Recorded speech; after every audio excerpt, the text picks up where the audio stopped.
Nous sommes ici sur le site d'Amborella trichopoda et c'est une vedette, probablement la plus grande vedette de la flore calédonienne.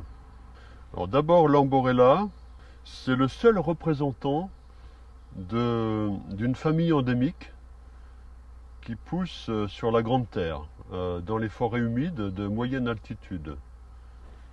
C'est un arbuste qui mesure de 4 à 8 mètres de hauteur, avec un port un peu dégingandé. Vous voyez des branches un peu disposées n'importe comment. Et il présente la particularité d'avoir des feuilles alternes. Vous voyez ici, des feuilles alternes, tac, tac, tac, tac. Et puis il a des fleurs et des fruits sur les mêmes rameaux. Des fruits rouges, des petites boules rouges.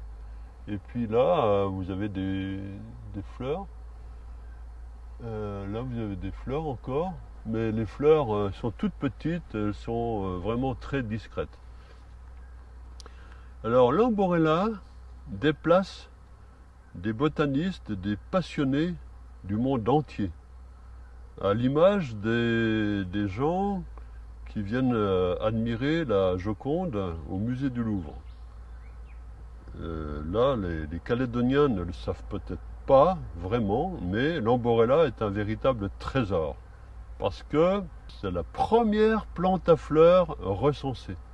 On a découvert ça il y a environ 25 ans. C'est une équipe de botanistes, chercheurs américains qui a révélé que l'Amborella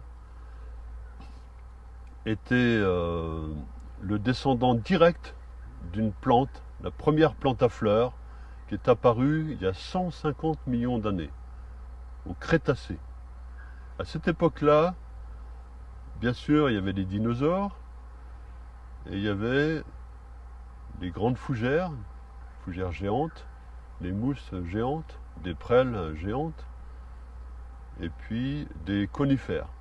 Beaucoup de conifères, dont les 9 dixièmes ont disparu à l'heure actuelle.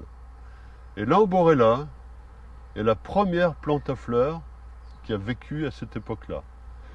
Alors cet Amborella est curieux à plus d'un titre.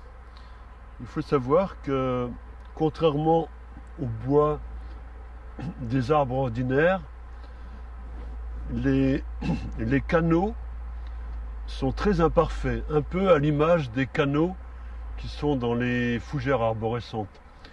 Et à l'intérieur des tissus, on trouve des gènes de mousse. On ne sait pas du tout comment ils sont arrivés là. Il y a eu une espèce de contamination des gènes. Donc c'est très déconcertant.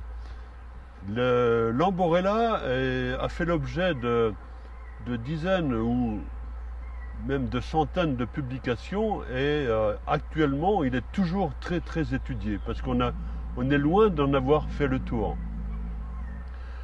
On a essayé de le cultiver, de le reproduire. Il est très difficile à reproduire et très difficile à cultiver. C'est bien embêtant parce que avec le réchauffement climatique, on s'aperçoit que la forêt elle-même est en grand danger, et ça c'est dû essentiellement au réchauffement climatique qui perturbe gravement l'équilibre de la forêt, qui apporte davantage de chaleur et moins de pluie. Si bien que les plantes sont stressées, et pour celles qui sont le plus vulnérables, elles meurent, elles périssent. Et l'Amborella fait partie de ces plantes qui sont stressées. Donc on peut craindre à terme, au bout de quelques dizaines d'années, que l'Amborella disparaisse totalement du paysage calédonien, ce qui serait dramatique.